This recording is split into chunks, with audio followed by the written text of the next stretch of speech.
प्रिय भक्तगण, भामिनी बच्चे बच्चियां, बाल गोपाल एवं सत्संग सुनने के लिए आए हुए श्रद्धालु भक्तगणों से मेरी गुजारिश है कि कृपया शांति बना करके सत्संग सुने। एक भक्त आए हुए हैं जिनका आज प्रश्न है कि इस दुनिया में अमीर कैसे बने। सभी लोगों को धन की चाह है। उनका यही प्रश्न है कि गुरुजी इसी पर सत्संग हो कि अमीर कैसे बने।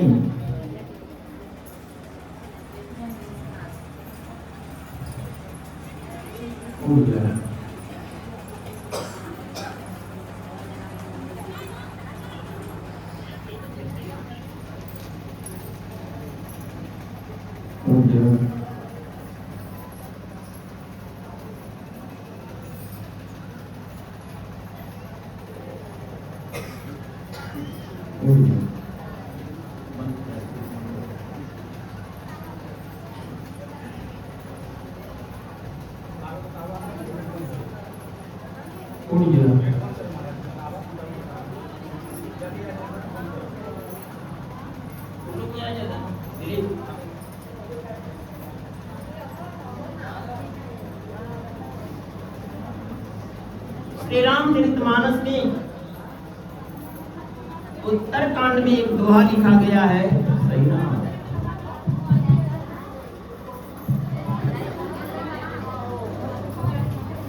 प्रगट चारि पद धर्म के, प्रगट चारि पद धर्म के, कलिमहु एक प्रधान, जेन केन विधि दिन्हे, दान करई कल्याण।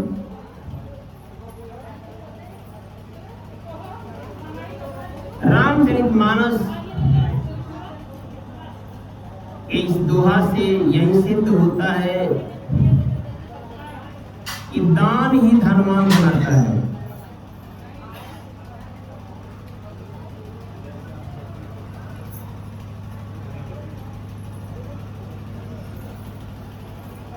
उड़ जा, अब बैठा है, बात है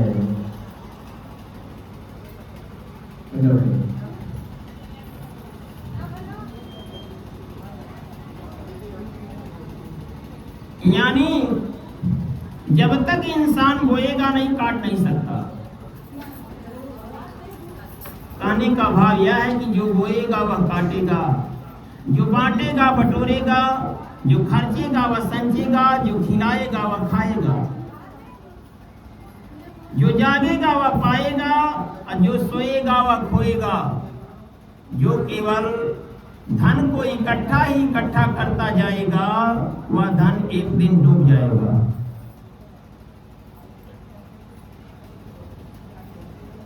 कैसे? आप लोग नदी में हो सकता है कि नाव पर बैठ करके इस पार से उस पार भी गए होंगे।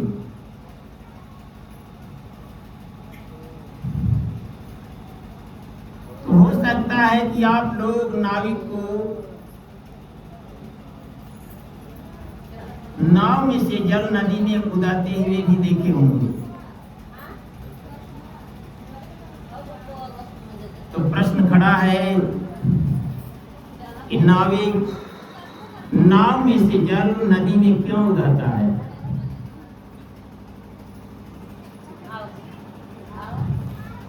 इसलिए कि नाव में जल भरता ही गया तो नाव की हालत क्या होगी? नाव डूब जाएगी। ठीक इसी प्रकार घर में धन बढ़ता गया और वह धन धर्म के खाते में खर्च नहीं हुआ तो वह घर भी एक दिन डूब जाएगा। जैसे रावण के पास धन बढ़ता गया और धन को धर्म के खाते में न खर्च करके जिसके यहाँ खर्च किया जाता था उससे भी कर लेना शुरू किया। परिणाम क्या निकला? 100 पुरुष 125 नाती तारावन घर दिया न बाकी।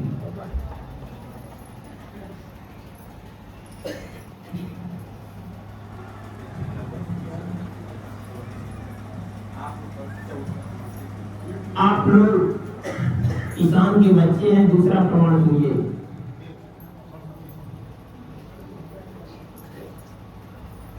आप लोग किसान के बच्चे हैं,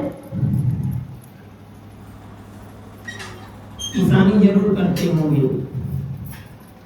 1 बीघे खेत में कितना गेहूं बोया जाता है पंडित जी? 1 बीघे खेत में कितना गेहूं बोया जाता है? 15 किलो। मान लीजिए पक्के से 40 किलो।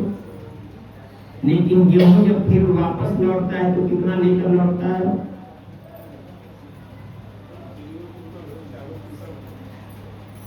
यदि ना बोया जाए तो फिर कितना लौटेगा?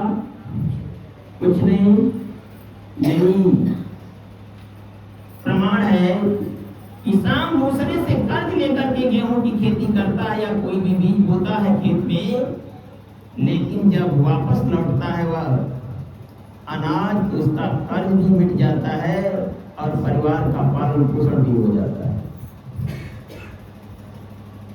उधर नाविक की तरफ देखिए कि समस्या खड़ी है कि नाविक नाव में से जल नदी में इसीलिए उतरता है, यदि नाव में से जल नदी में न उतरे तो नाव की हालत होगी कि डूब जाएगी। लेकिन फिर प्रश्न खड़ा है दूसरी तरफ कि नाविक नाव में से जल जब नदी में उतरता है तो नाव में जल आता है कि नहीं? आता है, तभी तो उतरता है। कहने का भाव यह है, परमात्मा ने भगवान विष्णु को पालनकर्ता की ड्यूटी दिया है। इंसान जब अपने दोनों हाथों से दान देना शुरू करता है तो भगवान विष्णु के पास 4 भुजा है। वो 4 हाथ से झोली भरना शुरू करते हैं। तो 2 का बैलेंस हमेशा रहेगा कि नहीं? पूजा 2 का बैलेंस हमेशा रहेगा कि नहीं? रहेगा। यानी खाएं पिएंगे अंग लगेगा और दान करेंगे तो संग चलेगा। खाएं पिएंगे अंग लगेगा और दान करेंगे तो संग चलेगा, लेकिन बचा कुचा सब जंग लगेगा। देखिए एक घटना बता रहा हूं आप लोगों को। मुंबई की घटना है। एक गरीब महिला के पास एक बच्चा था। महिला का पति मर चुका था। सास ससुर जेठानी देवरानी भसुर देवर कोई नहीं था। महिला दूसरे का चौका बर्तन करके अपना जीवन यापन करती थी। महिला दूसरे का चौका बर्तन करके अपना जीवन यापन करती थी। रामनवमी का त्योहार था। उस त्योहार के दिन सबके घर खीर पूरी बन रही थी।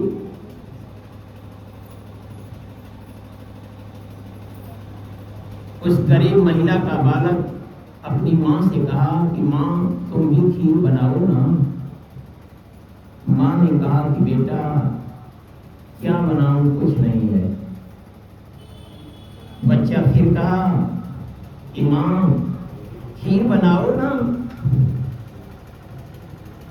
माँ ने फिर कहा कि बेटा न घर में दूध है, न चीनी है, न चावल है, न मेवा है, कैसे बनाओ। बेटा जोर जोर से रोना शुरू किया। उस गरीब महिला के पुत्र की करुण क्रंदन आवाज सुन करके पड़ोसी घर से बाहर निकल गए। क्यों? पड़ोसी सोचने लगे, धार्मिक विचार के पड़ोसी थे कि आज त्योहार के दिन इस गरीब महिला का बालक क्यों रो रहा है।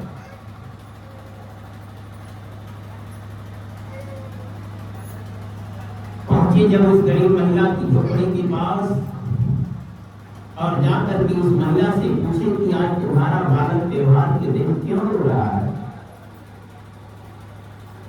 गरीब महिला ने कहा कि खीर खाने के लिए। तो किसी ने दूध दे दिया, किसी ने चीनी दे दिया, किसी ने चावल दे दिया और किसी ने मेवा दे दिया। धीरे धीरे उसके पास 1.5 लीटर दूध हो गया। महिला अब 1.5 लीटर दूध की खीर पकाई। जब खीर पक करके तैयार हो गई तब वह महिला एक थाल में खीर को जुड़वाने के लिए पलट करके पानी लाने के लिए जाना चाहती है। जब खीर थाल में पलट देती है तो अपने पुत्र से क्या कहती है कि बेटा खीर ठंडी हो जाएगी तो जितनी इच्छा करेगी उतनी खा लेना, यदि पूरी की पूरी इच्छा होगी तो पूरी खा लेना, नहीं बचेगी तो रख देना। इतनी बात कर करके वह गरीब महिला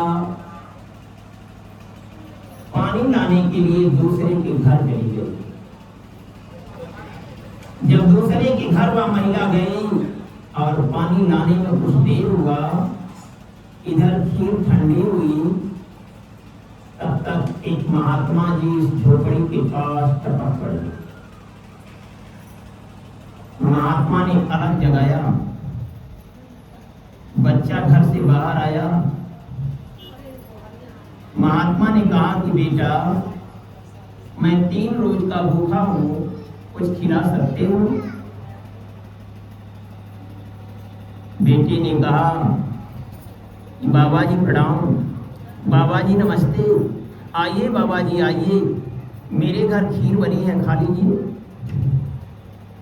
गरीबी अतिथि, लेकिन वह पुत्र, वह गरीब महिला का पुत्र बाबा जी को सादर अपनी झोपड़ी के अंदर ले गया। अंदर ले जाने के बाद वह पुत्र एक फटा पुरान बोरा बिछाया, पानी लाया। पानी लाने के बाद महात्मा से कहा कि महात्मा जी आप अपना बर्तन रोकिए, मैं खीर देना चाहता हूं। महात्मा ने बर्तन रोका। बेटा कुछ खीर देना चाहा, तब तक पूरी की पूरी खीर महात्मा के बर्तन में गिर पड़ी।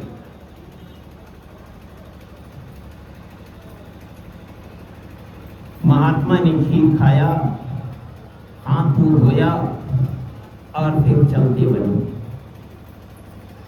अब खीर बची कि नहीं? बची कि नहीं? खीर अभी बची है। कहाँ बची है? दूध का सामान थाली में किनारे पर ऐसे सट जाता है। बारी वाला महात्मा जी चले गए। इधर बेटा जो है अब सोच रहा है कि कोई बात नहीं, मैं थाल चाट कर ही संतोष कर लूंगा, क्योंकि महात्मा जी 3 रोज के भूखे थे और मैं तो कल भोजन किया। वह पुत्र, गरीब महिला का पुत्र थाल चाट चाट करके खा रहा है और सोच रहा है। तब तक उसकी माँ पानी लेकर आ जाती है। वह माँ जब पानी लेकर आती है और दूर से देखती है अपने बच्चे को कि मेरा बच्चा थाल चाट रहा है, वह गरीब महिला अपने को कोसती है कि मैं इतनी बड़ी अभागन हूं कि अपने एक पुत्र का पेट नहीं भर सकती। मेरा बच्चा इतना भूखा था कि 1.5 लीटर दूध की खीर भी पी गया और उसका पेट नहीं भरा, तभी तो थाल चाट रहा है। मां अपनी को कोसते हुए घर में पानी लेकर के गई। इसके बाद शाम की ही बेला थी। माँ और बेटा दोनों लोग पानी पीकर के रात को सो गए। माँ और बेटा दोनों लोग पानी पीकर के रात को सो गए। सुबह हुआ तो पहले माँ जगी। माँ अपनी नित्य क्रिया करने के बाद जब अपने पुत्र को उठाने के लिए जाती है तो पुत्र मर गया है। पुत्र मरा पड़ा था। माँ ने उसका किसी तरह दाह संस्कार किया। 13 ही बीतने के बाद अब महिला अकेली हो गई। लेकिन इधर जो पुत्र मरा था वह पुत्र कहाँ गया? गीता में भगवान कृष्ण अर्जुन से कहते हैं कि आत्मा शाश्वत है, हमेशा रहने वाली है, यह मरती नहीं है। जैसा कि गीता में वर्णन किया गया है कि वासांस जीर्णानि यथा विहाय नवानि गृह्णाति नरो पराणि तथा शरीराणि विहाय जीर्णा न्यन्यानि संजाति नवानि देहि। जैसे मनुष्य पुराने वस्त्रों का त्याग करके नया वस्त्र धारण करता है, ठीक यही हालत इस जीवात्मा की है। पुराने शरीर का त्याग करके नई शरीर धारण करती है। यह जीवात्मा कैसी है कि नैनम छिन्दन्ति शास्त्राणि नैनम दहति पावकम् न चैनम क्लेदयन्त्यापो न शोषयति मारुतम्। न इसे अग्नि जला सकती है, न हवा सुखा सकती है, न पानी सड़ा सकता है, न इससे कोई शस्त्र ही काट सकता है। यह जीवात्मा ऐसी है। उस बालक के शरीर से निकली हुई जीवात्मा फिर एक सेठ के घर जाकर के जन्म लेती है। जब सेठ के घर वह बच्चा 10 वर्ष का हुआ, 10 नहीं 15 वर्ष का हुआ, तो 10,000 रुपए आश्रम में दान देना शुरू किया।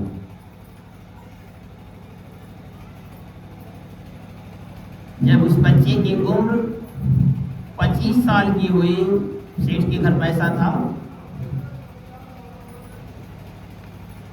जब उस बच्चे की उम्र 25 साल हुई तो वह बच्चा 40,000 रुपए महीने आश्रम में दान देना शुरू किया। जब बच्चे की उम्र 40 वर्ष हुई तो वह बच्चा 1 लाख रुपए महीने प्लस 2 लाख रुपए सालाना दान देना शुरू किया। तो प्रश्न यह खड़ा है कि दान देने से घटा या बढ़ा? बढ़ा। यानी कहने का भाव यह है कि दान देने वाला इंसान होता है और दान लेने वाला महान होता है। दान देने वाला इंसान होता है और दान लेने वाला महान होता है। लेकिन दान लेकर दान देने वाला भगवान होता है।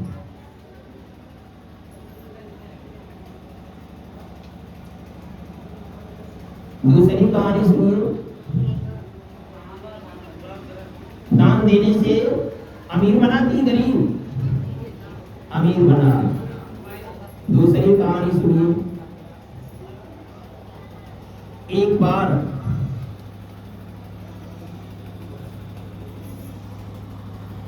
एक गरीब महिला के झोपड़ी के पास प्रातः सुबह का बेला में एक महात्मा पहुंचे। वह भी गरीब की ही झोपड़ी थी, वह भी गरीब की ही झोपड़ी थी। उस झोपड़ी में एक बच्ची और एक उसकी माँ, मतलब मतारी और बेटी, दो लोग रहते थे। माँ दूसरे का चौका बर्तन करके अपना जीवन यापन करती थी। जीवन इसी तरह चल रहा था। उसके घर में और कोई नहीं था। अचानक एक रोज सुबह की बेला में एक महात्मा पहुंचे उस झोपड़ी के पास। महात्मा ने अलग जगाया। बच्ची झोपड़ी से बाहर आई। महात्मा ने उस बच्ची से कहा कि बेटी, इस पात्र में कुछ डाल दे। बेटी ने कहा कि क्षमा कीजिएगा महात्मा, आप गलत घर में आ गए हो। सुबह की बेला है, मुझे ऐसा नहीं कहना चाहिए, लेकिन मेरी मजबूरी है, मैं कह रही हूं, आप गलत घर में आ गए। महात्मा ने कहा कि क्या? बेटी ने कहा, महात्मा, यह गरीब की झोपड़ी है। इस झोपड़ी में मैं और मेरी माँ रहती हूँ। माँ दूसरे का चौका बर्तन करके उसके घर से शाम का जो बासी भोजन बचा रहता है, उसी भोजन को माँ लेकर के जब आती है, उसी भोजन को मैं और मेरी माँ खा करके जीवन यापन करती हूँ। और मेरे पास कुछ नहीं है महात्मा जो आपके इस पात्र में डाल सकूं। महात्मा ने फिर कहा कि बेटी कुछ डाल दे। बेटी ने कहा कि क्षमा कीजिएगा महात्मा, मैं बिल्कुल सत्य बोल रही हूँ। इस झोपड़ी के अंदर और कोई दूसरा नहीं रहता है, मैं और मेरी माँ केवल दो लोग रहते हैं। और माँ मेरी गई है चौका बर्तन करने के लिए दूसरे के घर। इस समय केवल अकेली मैं हूँ। यदि कुछ मेरे पास रहता तो जरूर मैं आपके पात्र में डाल देती। महात्मा ने फिर कहा कि बेटी कुछ डाल दे। बेटी महात्मा के पैरों पर गिर पड़ी और कही कि महात्मा, मैं बिल्कुल सत्य बोल रही हूँ। तब महात्मा ने कहा कि बेटी, तुम्हारे घर में पानी तो है? बेटी ने कहा कि हाँ महात्मा, पानी है। फिर महात्मा ने कहा कि बेटी, तुम्हारे घर के आंगन में मिट्टी तो है? बेटी ने फिर कहा कि हाँ महात्मा, मिट्टी है। महात्मा ने कहा कि बेटी, एक गिलास पानी पिला दे और अपने घर के आंगन की मिट्टी खोद करके इस पात्र में डाल दे।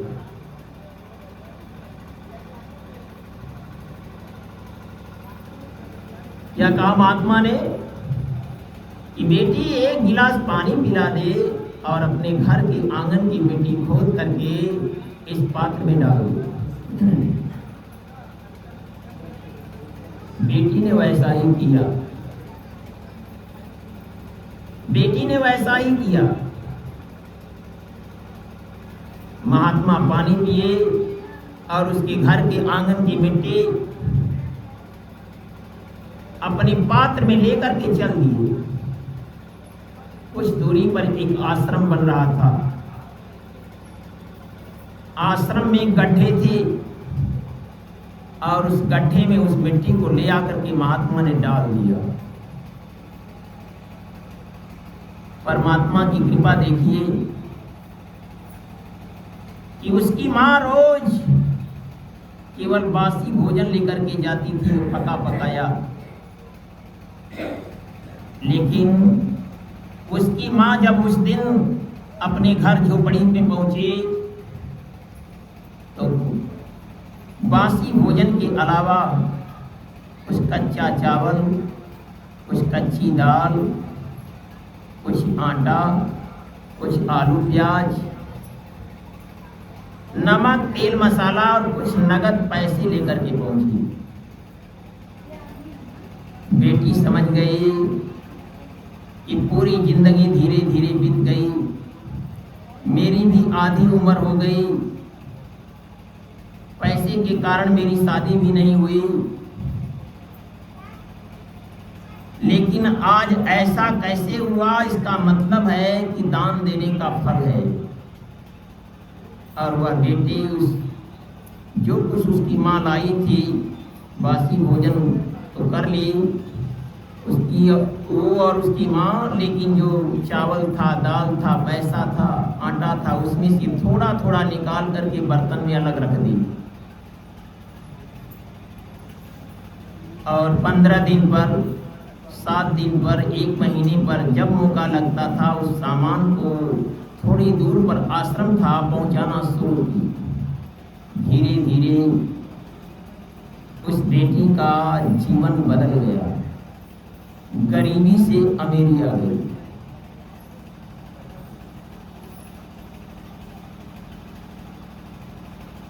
कैसे बढ़ा? दान देने से। इसीलिए गोस्वामी जी लिखते हैं कि प्रकट चारि पद धर्म के कलिमहु एक प्रधान, अजेन केन विधि दिन्ने दान करे कल्याण। तीसरा प्रमाण सुनिए आप लोग। एक भिखारी रोज भीख मांगता था। एक रोज वह भिखारी भीख मांगने के लिए किसी नगर में चला गया। सुबह से शाम तक भीख मांगा, लेकिन किसी ने उसे भिक्षा दिया नहीं, किसी ने उसे भिक्षा नहीं दिया। पूरा दिन गुजर गया। शाम के वक्त भिखारी सर लटकाए हुए अपने घर की तरफ लौटा। रास्ते में आते समय एक भिखारी की झोपड़ी उसे दिखाई दी। उस भिखारी से वह भिखारी कहा कि भैया, सुबह से शाम तक मैं इस नगर में भीख मांगा, पाड़े जी, सुबह से शाम तक इस नगर में मैंने भीख मांगा, लेकिन कोई मुझे भिक्षा दिया नहीं। किसी का? भिखारी भिखारी से कहा। भिखारी ने कहा कि कोई बात नहीं, मेरे पास 2 मुट्ठी चावल है, 1 मुट्ठी लीजिए, आप बना करके खा लीजिएगा और 1 मुट्ठी मैं बना करके खा लूंगा। वह भिखारी, बैठ जाइए थोड़ा सा। वह भिखारी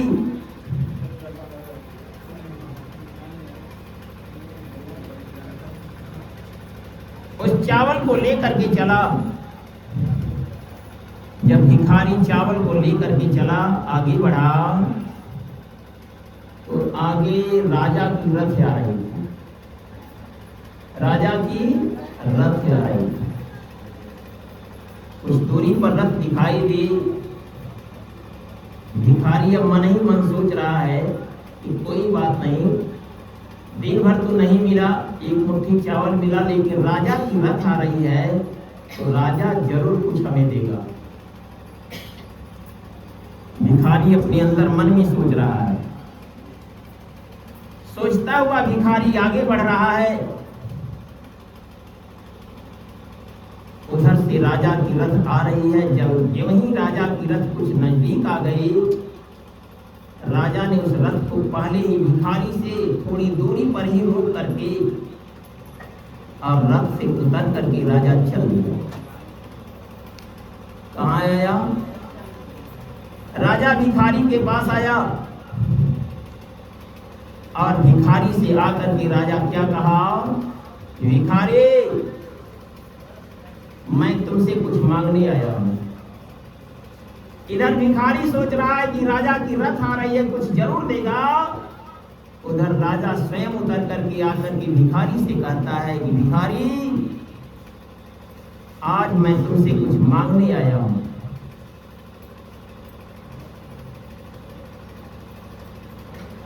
भिखारी भिखारी अब सोच रहा है कि क्या कहूं। तब तक राजा फिर बोल पड़ता है कि भिखारी ना मत कहना, ना मत कहना, आज मैं तुमसे कुछ मांगने आया हूं और ना मत कहना। जब इतनी बात राजा कहा, भिखारी बड़ी कंजूसी के साथ एक मुट्ठी चावल में से एक चिट्ठी चावल निकाल करके राजा को दे दिया। राजा उस चावल को लेकर के चला गया। अब भिखारी आगे बढ़ा तो सोच रहा है कि पूरी दिन में एक मुट्ठी चावल मिला, उसमें से एक चिट्ठी राजा को भी देना पड़ा। प्रजा तो भिखारी है ही, लेकिन यहाँ का राजा भी भिखारी है। कौन सोच रहा है? भिखारी सोच रहा है। यहाँ की प्रजा तो दिन दुखी है ही, जो सुबह से शाम तक मैं घूमा पूरी गली में, लेकिन किसी ने भिक्षा नहीं दिया। लेकिन यहाँ का राजा भी भिखारी है। राजा तो चला गया, लेकिन भिखारी रास्ते में सोचता हुआ चला जा रहा था। धीरे धीरे जब भिखारी अपने घर पहुंचा, अपनी झोपड़ी के पास, बहुत चिंतित था। एक मुट्ठी चावल मिला सुबह से शाम तक, उसमें से एक चिट्ठी देना भी पड़ गया। भिखारी की पत्नी भिखारी आती है पानी लेकर के अपने पतिदेव को पिलाने के लिए। भिखारी पानी नहीं पीता है और कहता है तुरंत कि सुबह से शाम तक मैं भीख मांगा, किसी ने भिक्षा दिया नहीं। रास्ते में एक भिखारी का घर था जिसने मुझे एक मुट्ठी चावल दिया, उसके पास 2 मुट्ठी चावल था जिसमें से एक मुट्ठी वह मुझे दे दिया। लेकिन रास्ते में आते समय राजा की रथ आ रही थी, तो राजा उतर करके अपनी रथ से मुझसे कहा कि भिखारी आज मैं तुमसे कुछ मांगने आया हूँ और ना मत कहना। जिसकी वजह से मुझे एक चिट्ठी चावल उस राजा को देना पड़ा। क्या पानी पीऊं? भिखारी कहती है आप एक मुट्ठी चावल में से एक चिट्ठी चावल दे दिए तो क्या हो गया, पानी पीजिए। उतना ही चावल को बना करके हम लोग दोनों लोग अपना प्रसाद पालेंगे। पानी पिया भिखारी। पानी पीने के बाद तब अपना गट्ठा थमाया चावल का, जो गठियाया था एक मुट्ठी चावल। भिखारी चावल लेकर के अपने घर में गई उसे बनाने के लिए। जब वह गमछा खोल करके अपने थाली में चावल को बंटी तो उसमें सोने के कण दिखाई दिए। जय।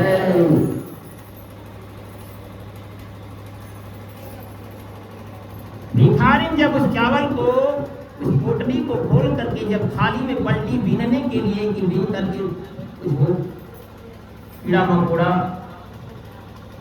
तितली वगैरह तो बीन दो, तो उसमें सोने का कण दिखाई दिया। जब सोने का कण दिखाई दिया तो भिखारी चौंक गई और बहुत तेज आवाज से कही कि पतिदेव पतिदेव पतिदेव। भिखारी दौड़ा, क्या हो गया? भिखारी दौड़ करके अपने आंगन में गया और भिखारी कहती है कि पतिदेव पूरा का पूरा चावल लेकर जाइए, उस राजा को दे दीजिए। देखिए इसमें सोने के कण दिखाई दे रहे हैं। भिखारी कहा भिखारी से, भिखारी वह राजा तो उसी समय चला गया, वह राजा उसी समय चला गया, अब जाकर के मैं क्या करूंगा। यानी कहने का भाव यह है कि दान देने से बढ़ा या घटा। यानी हमारे कहने का या सबके कहने का यही भाव है कि जो बोएगा वह काटेगा, जो बांटेगा वह बटोरेगा, जो खर्चेगा वह संचेगा, जो खिलाएगा वह खाएगा, जो जागेगा वह पाएगा, और जो केवल धन को इकट्ठा ही इकट्ठा करता जाएगा वह धन एक दिन डूब जाएगा, एक दिन डूब जाएगा। इसलिए खाए पिएंगे अंग लगेगा, दान करेंगे तो संग चलेगा, अब बचा कुचा सब जंग लगेगा। चौथा प्रमाण सुनिए आप लोग। राजा विक्रमादित्य जब राजा बने, एक दिन अपने मंत्री को बुला करके कहे कि पूरे नगर वासियों को इकट्ठा करो, मेरा एक प्रश्न है उसे हल करने के लिए।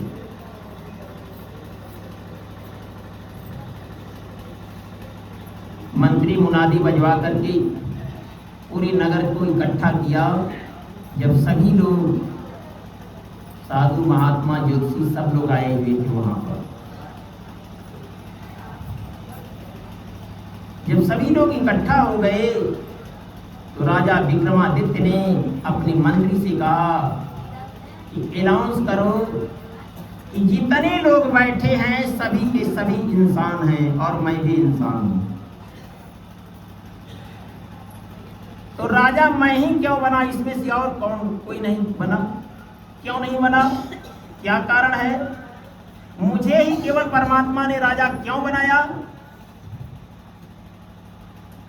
मंत्री अनाउंस किया कि राजा का प्रश्न है कि जितने लोग यहाँ बैठे हुए हैं सभी लोग इंसान ही दिखाई दे रहे हैं, सबके पास दो आंख, दो हाथ, नाक, कान, मुंह, पैर सब दिखाई दे रहे हैं। जैसा राजा का है वैसा सबका भी है। तो सभी के सभी लोग तो इंसान ही दिखाई दे रहे हैं, तो राजा का नाम है कि मैं ही राजा क्यों बना?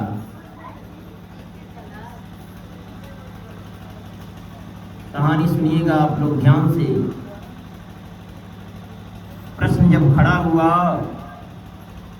प्रश्नकर्ता का, तो बैठे हुए लोग एक से एक ज्योतिषाचार्य थे, लेकिन कोई बता नहीं पाया। उसमें एक बुजुर्ग ज्योतिषाचार्य थे, वही कहे। जब कोई नहीं बोल पाया तब वह बोले। क्या कहे वो कि राजन, आपके प्रश्न का उत्तर फला गांव में, एक गांव के पूरब दिशा में आश्रम है। उस आश्रम पर एक महात्मा रहते हैं, वही महात्मा आपके प्रश्न का उत्तर दे सकते हैं, अन्यथा कोई नहीं। राजा को उत्तर की क्या थी? राजा को उत्तर की क्या? राजा घोड़ा कसा और चल दिया अकेले। राजा विक्रमादित्य जब उस आश्रम पर, उस कुटी के पास पहुंचे, जब वहीं घोड़े से उतर करके सोच रहे हैं कि कुटी के अंदर मैं प्रवेश करूं, तब तक वह महात्मा कुटी से बाहर निकल रहे थे। जब बाहर निकले महात्मा, उसी समय राजा विक्रमादित्य उतर करके महात्मा को प्रणाम किया और प्रणाम करने के बाद अपना प्रश्न किया। विक्रमादित्य ने कहा कि महात्मा, इस संसार में बहुत इंसान हैं, हमारे राज्य में भी बहुत से अमीर गरीब इंसान हैं, लेकिन उनमें से परमात्मा ने मुझे क्यों राजा बनाया? लेकिन मैं राजा विक्रमादित्य हूँ और यही मेरा प्रश्न है। इस प्रश्न के उत्तर के लिए मैं आपके पास आया हूँ। तो मेरा प्रश्न है कि मैं हूँ क्यों राजा हुआ? महात्मा जी कुछ बोले नहीं, थोड़ा आगे बढ़े। उस आश्रम के बगल साइड में एक कुटिया रहती है, कुटिया, और महात्मा ने उस कुटिया को जाकर के छड़ी से ठोक दिया। वह कुटिया उठी और चल दी। महात्मा ने तब राजा से कहा कि राजन, यह कुटिया जहां जाएगी इसके पीछे पीछे आप चले जाएंगे।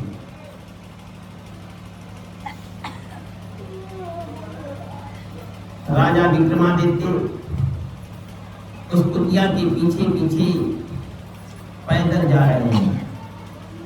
उत्तर की चाह है इसलिए पैदल जा रहे हैं। कुटिया कहाँ गई कि एक गांव में गई। किसके घर गई? एक धोबिन के घर गई और जाकर के उस धोबिन का पैर चाटना शुरू किया। पैर चाटना शुरू। राजा हैं, बुद्धिजीवी हैं। राजा समझ गए कि इसका मतलब किसी से पूछना होगा। राजा विक्रमादित्य उस धोबिन से कहे कि मैं आपके पास उस प्रश्न लेकर के आया।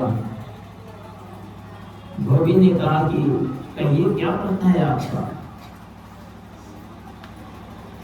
विक्रमादित्य ने कहा कि धरातल पर बहुत से मनुष्य हैं, लेकिन मैं ही क्यों राजा हुआ?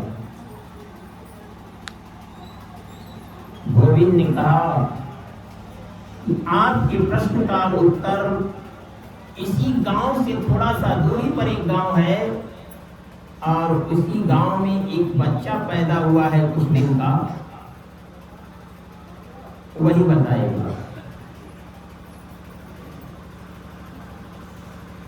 अब धोबिन आगे आगे चल पड़े। राजा विक्रमादित्य उसके पीछे पीछे और कुटिया वहीं रह गई।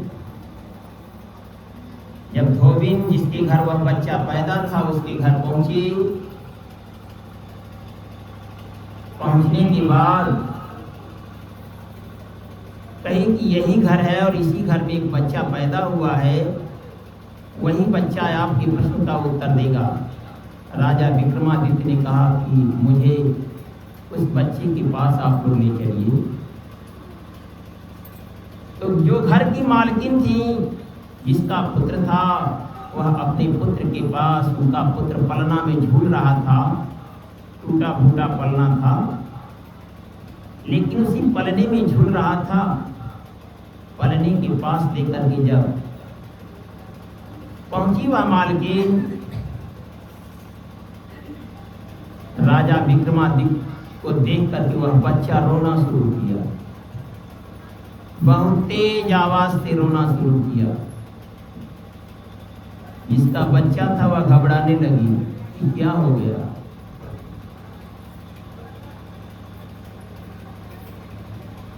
चुपवा रहे हैं राजा विक्रमादित्य, लेकिन वह चुप नहीं हो रहा है। बच्चा रोता चला जा रहा है। तब राजा विक्रमादित्य ने उस बच्चे से कहा कि भैया, मैं आपके पास कुछ प्रश्न लेकर के आया हूँ, आप चुप होकर के, शांत होकर के मेरे प्रश्नों का उत्तर दे दीजिए, मैं अपने वतन को चला जाऊं। कुछ देर बाद सांस रुकी उसकी, उस बच्चे की। उस बच्चे ने कहा कि कहिए क्या प्रश्न है आपका? राजा विक्रमादित्य ने कहा, इस संसार में बहुत से मनुष्य हैं, लेकिन परमात्मा ने मुझे ही क्यों राजा बनाया? मुझे ही क्यों राजा बनाया? बच्चे ने कहा कि ध्यान से सुनिएगा।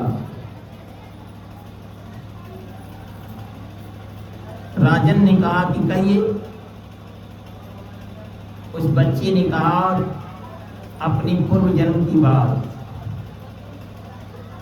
वह बच्चा कहा कि पूर्व जन्म में एक मुसहर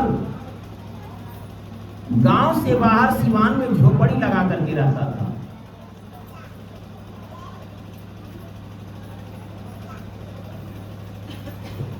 उसके पास 2 बच्चा, 1 बच्ची और माता पिता, सब मिलाकर के 5 लोग थे।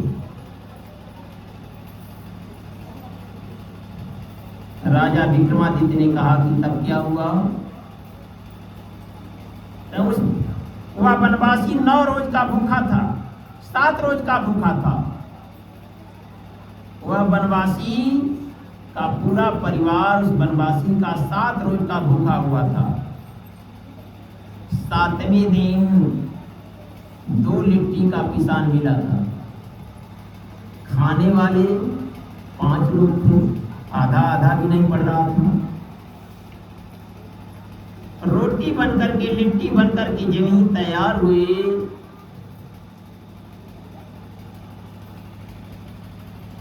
वनवासी 5 भाग लगाई उस रोटी में, 2 रोटी में 5 भाग लगाई। तब तक एक महात्मा उस झोपड़ी के पास टपक पड़े। महात्मा ने हाथ फैला करके कहा कि कुछ मुझे भी मिल जाता तो अच्छा ही होता, मैं 9 रोज का भूखा हूं। महात्मा ने क्या कहा? मैं 9 रोज का भूखा हूं और मुझे भी कुछ मिल जाता तो कुछ तृप्ति हो जाती। माँ ने क्या कहा? जो रोटी बांट रही थी उस माँ ने क्या कहा उस महात्मा से, जाकर बिस्टा क्यों नहीं खाते हो? क्या कहा माँ ने? कि जाकर के बिस्टा खाओ, यहाँ रोटी नहीं है।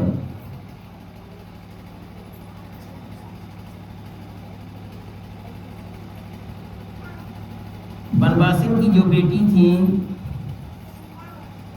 उस बेटी ने क्या कहा महात्मा से? जाकर के नरक पियो, यहाँ रोटी नहीं है। वनवासी का एक बच्चा था,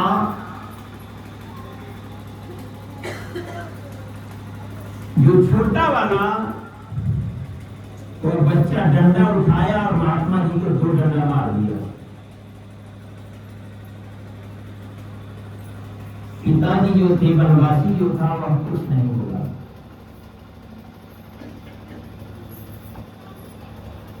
एक भाई जो था वो पतंग उड़ा रहा था। जब झोपड़ी के पास हल्ला सुनाई दिया तो वह पतंग छोड़ करके दौड़ करके आया कि क्या हो गया। आकर के अपनी माँ से पूछा कि माँ क्या हुआ? उसकी माँ ने कहा अपने पुत्र से कि 7 रोज के हम लोग खुद ही भूखे हैं और 7 रोज के बाद 2 लिट्टी का पिसान मिला, जिसमें हम टुकड़ा टुकड़ा बांट करके खाना चाहते हैं। तब तक ये आ गए और कह रहे हैं कि मैं 9 रोज का भूखा हूँ, मुझे भी कुछ मिल जाता तो मेरी भी तृप्ति हो जाती।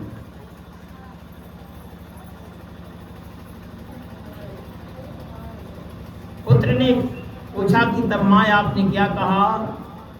तो माँ कही कि मैंने कहा कि जाकर के बिस्टा खाओ। वह पुत्र अपनी बहन से पूछा तो बहन ने कहा कि मैं कही कि जाकर के नरक पियो। अपने पिता से पूछा तो पिता कुछ नहीं बोले, शांत के शांत।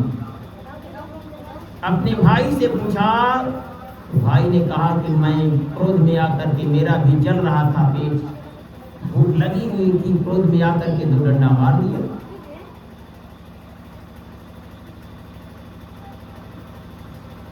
वह वनवासी का बच्चा जो पतंग उड़ा रहा था, उसने कहा कि माँ मेरा हिस्सा है।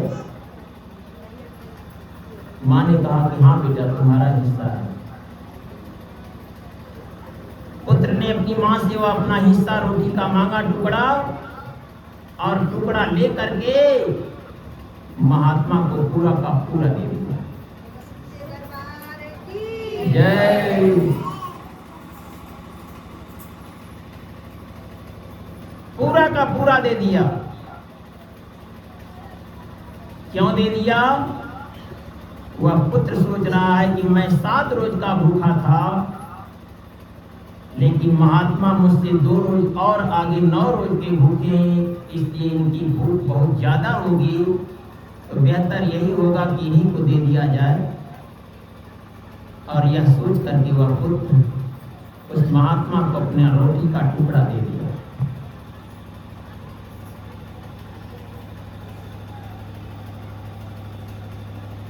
तब राजा विक्रमादित्य पूछते हैं उस पुत्र से, तब क्या हुआ?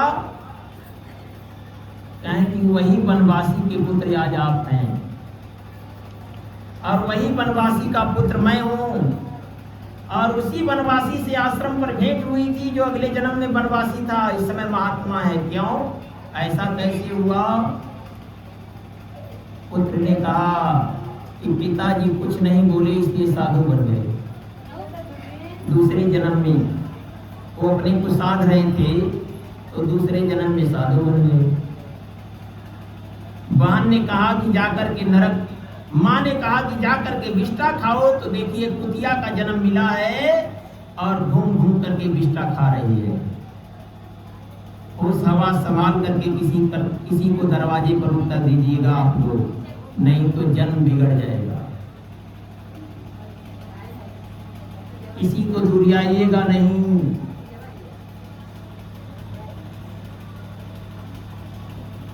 हुआ क्या? फिर राजा ने उस पुत्र से पूछा,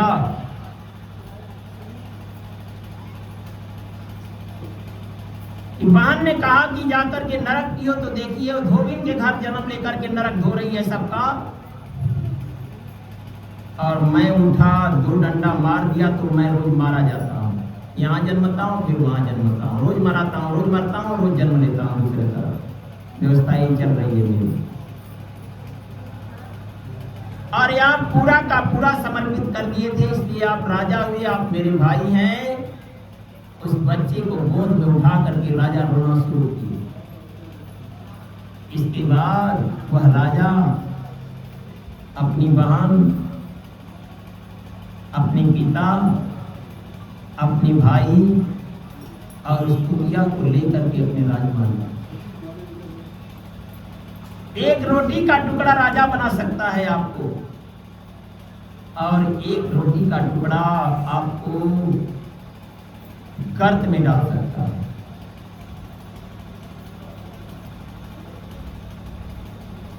दूसरी कहानी थोड़ी सुन लीजिए, कर्म का फैसला थोड़ा। लोग कहते हैं कि जैसा कर्म करेंगे वैसा फल देगा भगवान, यह है गीता का ज्ञान। तो कैसे कर्म आता है? लोग भोगते भोगते परेशान हो जाते हैं, तो कहते हैं कि मैं रोज अच्छा ही करता हूँ, फिर भी मैं भोग रहा हूँ, ऐसा क्यों? तो ध्यान से सुनिएगा आप लोग। एक परिवार में 4 लोग थे। एक परिवार में 4 लोग, माता पिता, पुत्र और पुत्री।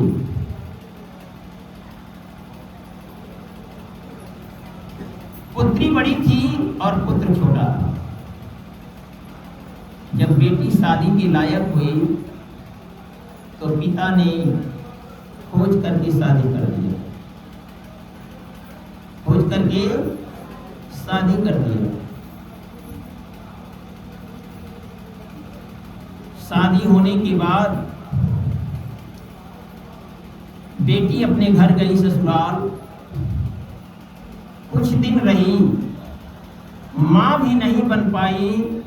तब तक हालत क्या हुई उस बेटी की कि उसका पति मर गया। उसका पति मर गया।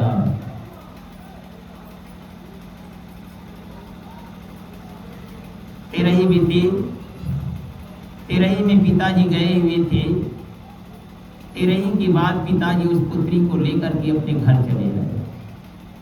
आप लोग जानते होंगे कि पहले बड़े घरों में विवाह एक बार बच्चियों का हो जाता था तो दोबारा विवाह नहीं होता, ऐसा प्रचलन था हमारे देश का। अब वह बेटी विधवा पंथे रही है। धीरे उम्र बीतती जा रही है। कुछ दिन बाद उसकी मां का देहांत हो गया। पिता ने अपनी पत्नी का दाह संस्कार किया।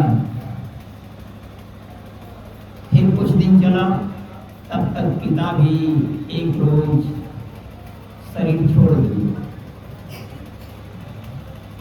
माता पिता दोनों मर गए। अब पिता का दाह संस्कार वह पुत्री और उसका भाई दोनों मिलकर के किए। कुछ दिन और बीता। भाई और बहन, भाई छोटा था और बहन बड़ी थी। बहन अपने भाई को साथ में लेकर के खेत में काम करने के लिए जाती थी। खेत घर से दूरी था, गांव से दूरी था।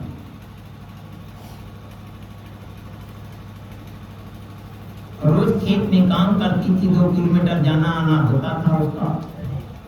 एक रोज उसके दिमाग में आया कि हम लोग गांव में क्यों आए, जब हमें खेत पर का ही भोजन करना है और वहां रोज जाना ही है, तो हम लोग गांव में क्यों आए। हमारे माता पिता भी अब नहीं रह गए, तो गांव में क्यों आए। उसके दिमाग में यह बात चली तो अपने भाई को बुला करके कहती है कि भैया, हम लोग गांव में क्यों आए, जब हम लोगों के माता पिता रह ही नहीं गए, तो गांव में क्या जरूरत है हमें। परस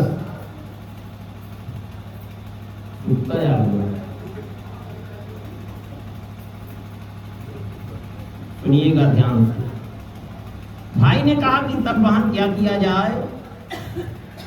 बहन ने कहा कि उसी खेत पर ही झोपड़ी लगा लिया जाए। जाओ किसी झोपड़ी छाने वाले को बुलाओ और सुबह में झोपड़ी का काम शुरू करो।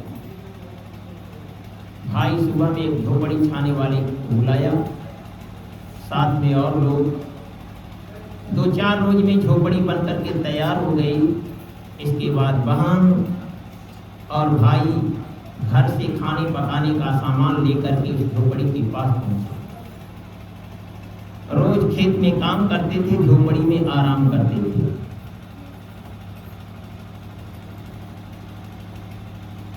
इसी तरह से रोज चल रहा था।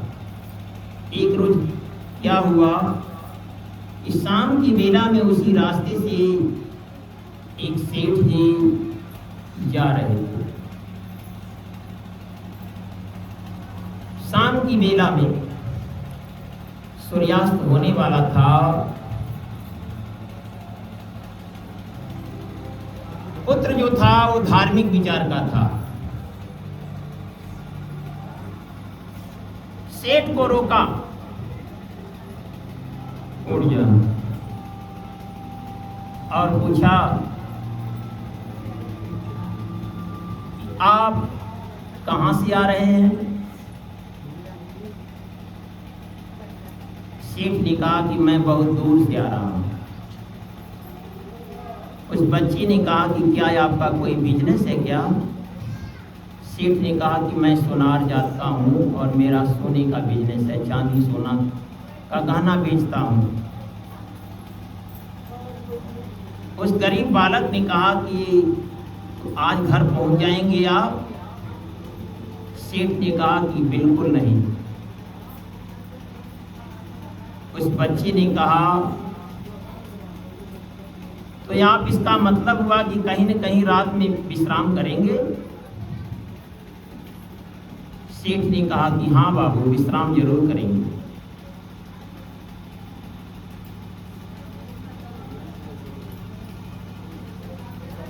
तब उस बच्चे ने कहा कि कृपा होती तो आज इस गरीब की झोपड़ी में नमक रोटी जो मिलता उसे आप पा करके कहीं मेरे यहाँ विश्राम कर लेते तो मेरी भी अहोभाग्य हो जाती। सेठ उस बच्चे की आवाज सुन करके, उस बच्चे की बात सुन करके उसी के यहाँ रुक गए। ऐसा उस बच्चे के अंदर भाव क्यों आया, जिस समय वेद की रचना हुई, उस वेद में क्या लिखा गया है कि मातृदेवो भव, पितृदेवो भव, आचार्य देवो भव और अतिथि देवो भव।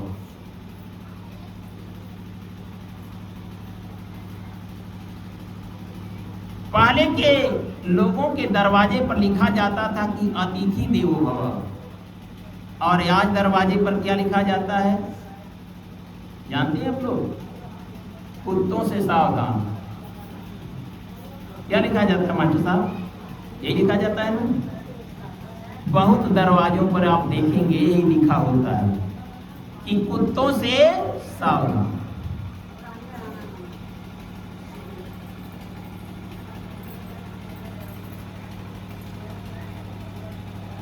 उस समय अतिथि देवो भव, अतिथि सत्कार, अतिथि देवता स्वरूप होते हैं।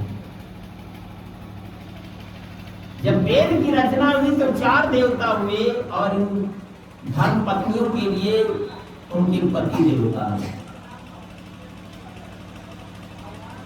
तो वेद में लिखा गया कि मातृदेवो भव, और हम किसको पूजते हैं?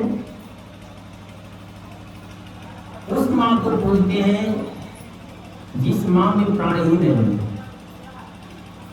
जिस मां के अंदर प्राण नहीं, उस मां को हम पूजते हैं।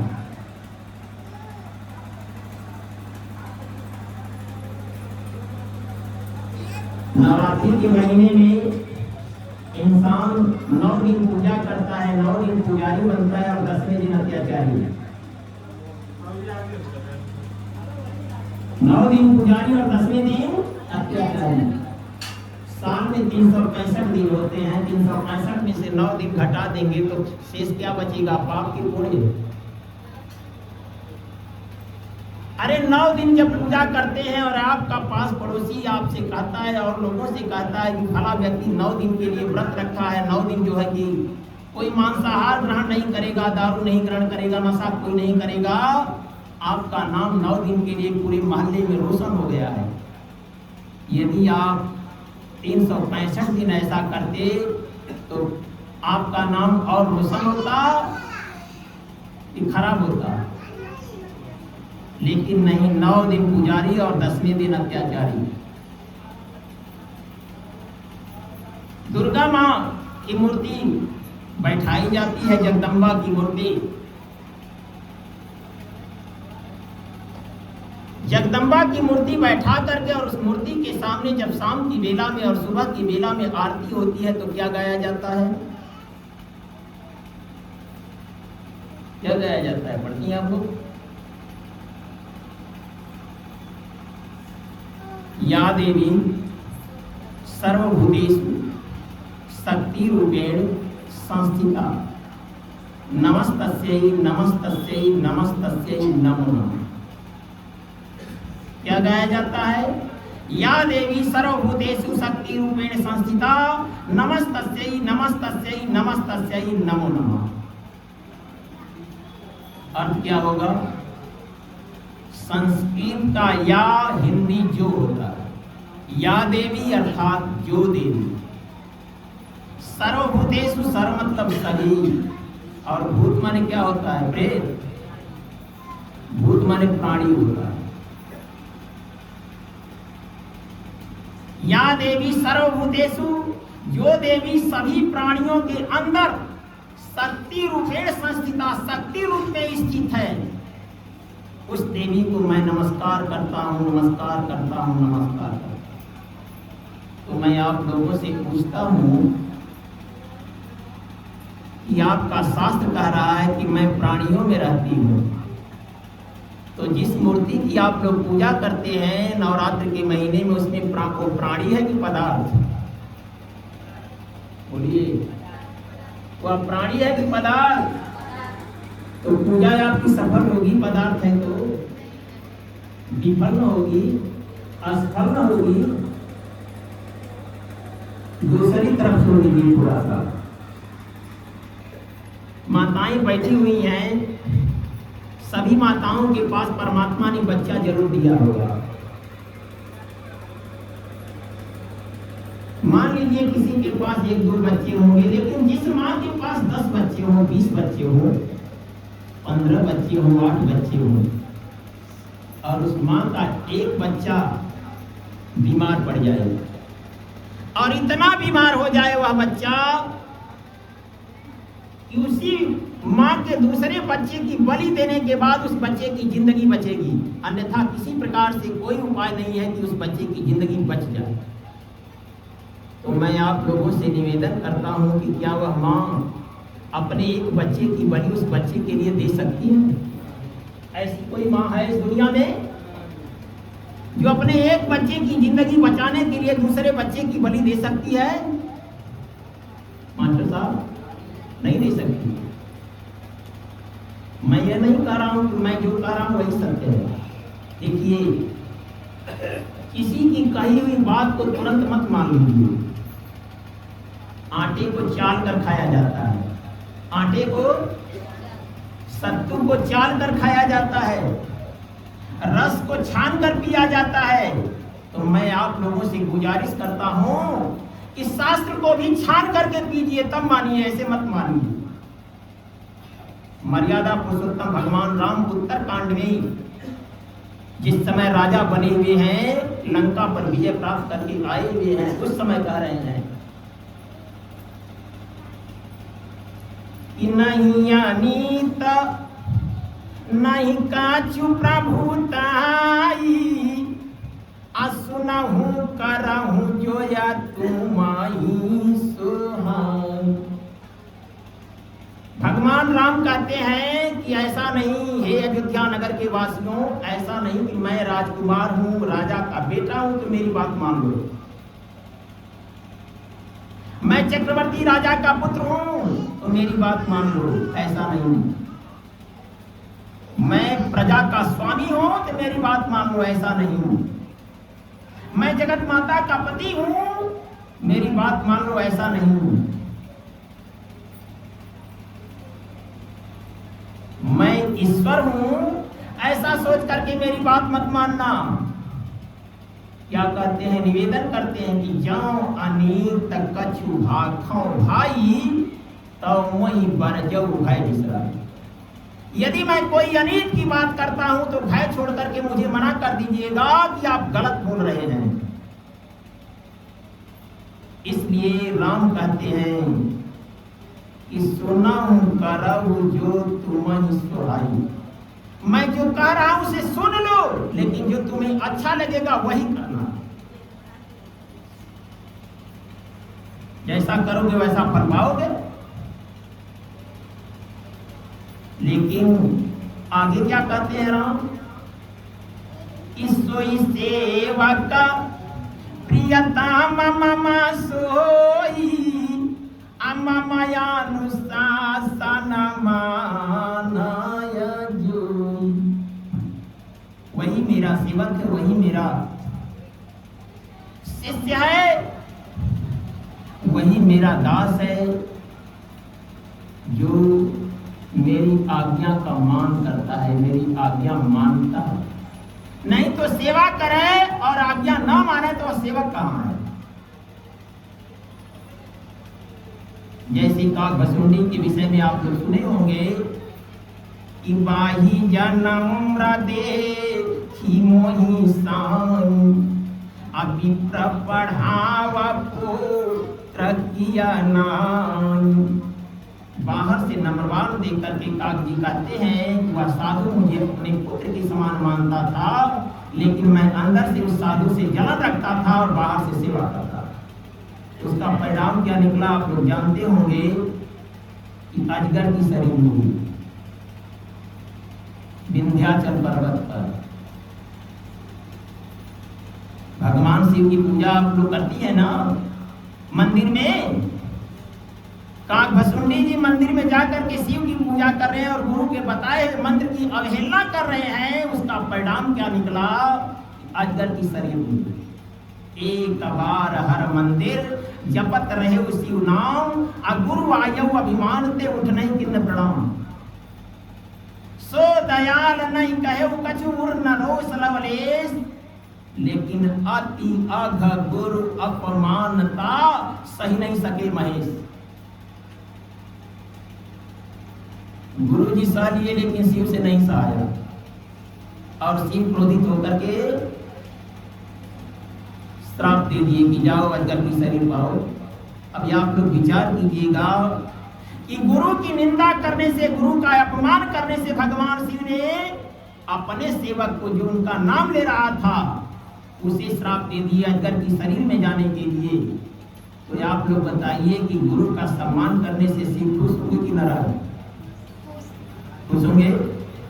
अपमान करने से नाराज हैं तो सम्मान करने से खुश होंगे कि नहीं? इसलिए साधु संत सद्गुरु की सेवा करनी चाहिए, ध्यान करना चाहिए, उनकी आज्ञा का पालन करना चाहिए। मेन पॉइंट पर आइए, नहीं तो कहानी बढ़ जाएगी। नारायण, लेकिन थोड़ी सी बात अभी माँ की बाकी है, थोड़ा काटी की आराम सुनिए। इसमें से कोई ऐसी माँ नहीं है जो अपने एक पुत्र के लिए दूसरे पुत्र का बलि दे, लेकिन जिस माँ की आप पूजा करते हैं उस माँ का नाम है जगदम्बा। जगदम्बा का अर्थ क्या हुआ? जब किसी चीज का अर्थ ना निकले, किसी शब्द का अर्थ ना निकले तो उसका संधि विच्छेद कर लेना चाहिए। तो जगत धनु अम्बा, जगत मीन्स संसार, अम्बा मीन्स माता, जो संसार की माता है वो। कौन? दुर्गा माता संसार की माता है, पार्वती माता संसार की माता है, सरस्वती माता संसार की माता है, सीता माता पूरे संसार की माता है, उन्हें माता कहा जाता है। तो मैं आप लोगों से पूछता हूँ कि संसार में बकरा है कि नहीं? संसार में भेड़ा है कि नहीं? संसार में पड़वा है कि नहीं? भैंस गैया है कि नहीं? मुर्गा मुर्गी है कि नहीं? है ना कि नहीं है? मछली है कि नहीं? उसके अंदर प्राण है कि नहीं? माँ कह रही है कि मैं प्राणियों में रहती हूँ। माँ ही नहीं, भगवान कृष्ण भी अर्जुन से कहें कि ईश्वरा सर्वभूतानां हृदयेषु अर्जुन तिष्ठति भ्राम्यन् सर्वभूतानि यंत्रारूढ़ानि माया। ईश्वर सभी प्राणियों के हृदय में रहता है। तब पत्थर में हृदय होगा कि ऐसे प्राणी में हृदय है?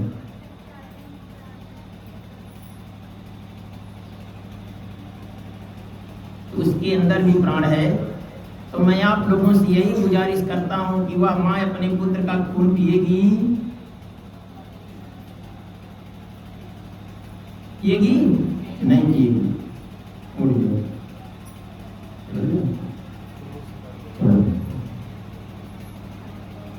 पिएगी नहीं ना? अब थोड़ा काम आगे है। अंततो गत्वा हम विषय विस्तार ना चाहते हुए उस दंत की इस उक्ति को कहकर संतोष करते हैं। एक भजन आप लोगों को सुना रहे हैं और ध्यान से सुनिएगा।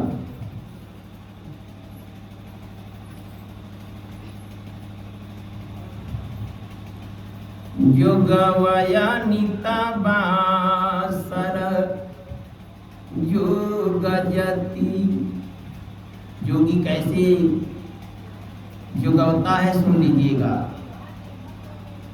अपने को कैसे साधता है? योगी भीख मांगने वाले को नहीं कहा जाता है। युक्त योगी भीख मांगने के लिए कभी जाता नहीं है। जंजाम योगी दुष्टों का संहार करता है।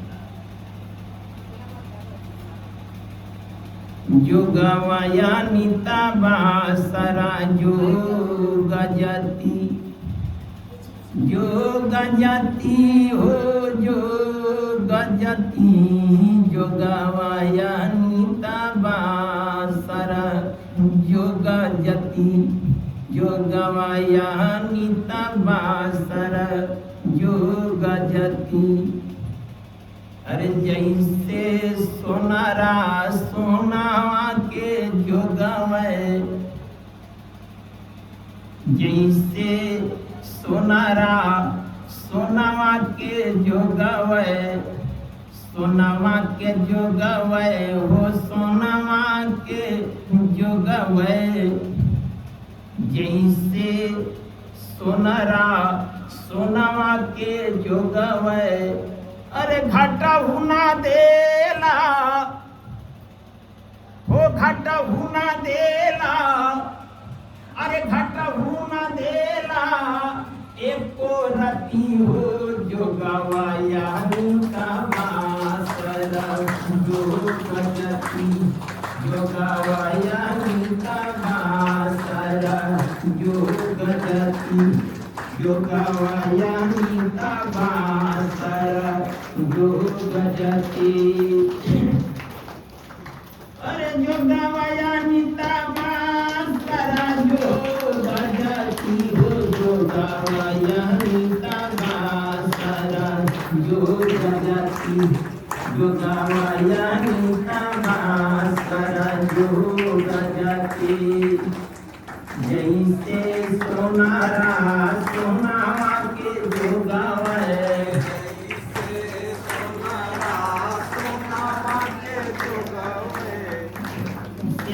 सोनारा सोनावा के जोगवे हो सोनावा के जोगवे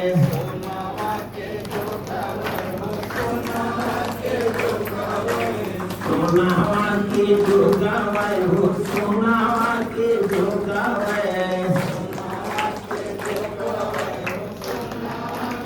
अरे घंटा हुना देला एक राती हो जोगवाया नीता मासरा जो गजती जोगवाया नीता मासरा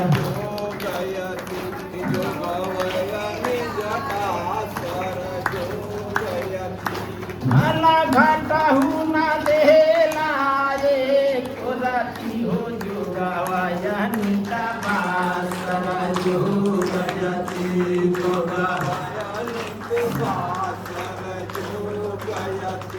जोगवाया बिना पासर जो गयती अरे जैसे पनेरिया पानावा के जोगवे जैसे पनेरिया जैसे पनेरिया पानावा के जोगवे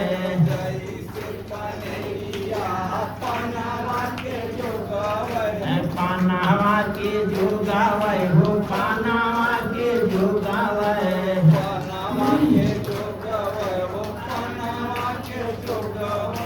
साड़ा हुना देला अरे साड़ा हुना देला एक पति हो जोगवाया नीता मासरा जो गजती जोगवाया नीता पासर जो गयती भला साड़ा हुना देला एक पति हो जोगवाया नीता मासरा जो गजती जोगवाया नीता मासरा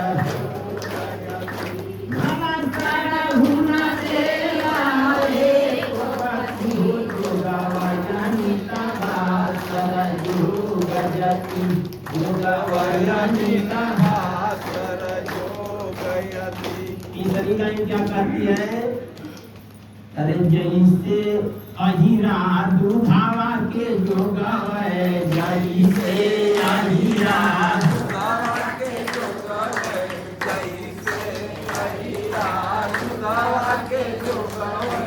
दुधावा के जोगवे हो दुधावा के जोगवे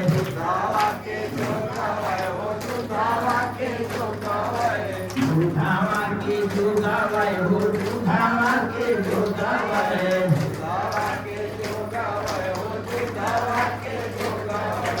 घाटा हुना देला चूरती हो जोगवाया नीता मासरा जो गजती जोगवाया नीता मासरा जो गजती जोगवाया नीता मासरा तुम्हारा घाटा हुना देला चूरती हो जोगवाया नीता मासरा जोगवाया नीता मासरा जो गजती भला घाटा हुना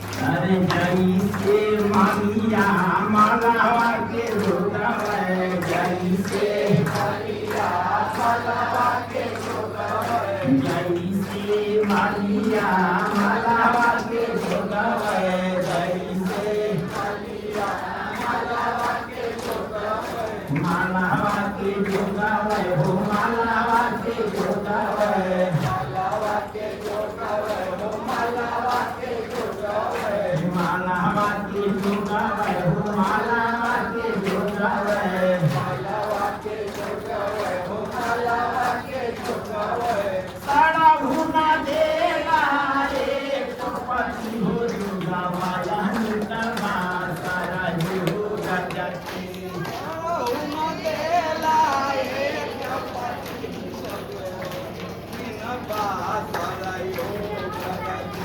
भाला साड़ा भुना देला रे पति हो जोगावा यानी करवा सारा जोगा जाती नहीं देला रे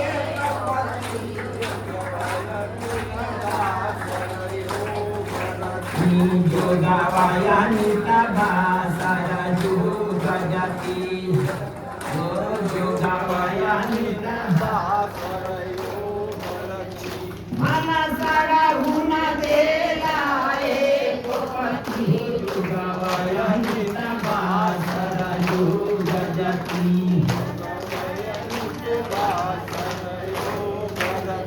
आखिरी लाइन सुनिए अरे जैसे मनिहारावा छुड़िया के जोगावे जैसे मनिहारावा छुड़िया के जोगावे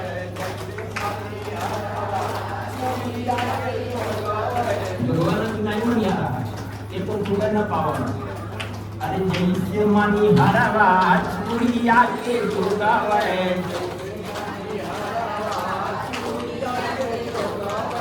चूड़िया के जोगावे हो चूड़िया के जोगावे चूड़िया के जोगावे हो चूड़िया के जोगावे चूड़िया के जोगावे हो चूड़िया के जोगावे चूड़िया के जोगावे हो चूड़िया के जोगावे फूटहु ना देला कांच रती हो जोगावा या नीता बासरा जोगा जाती जोगा हो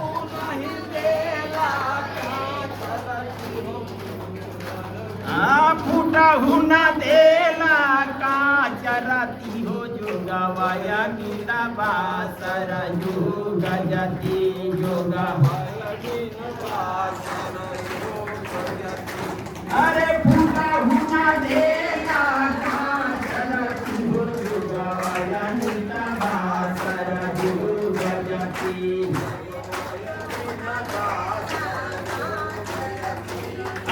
भाटा भुना देला रे रती हो जोगावा यानी करवा सारा जोगा जाती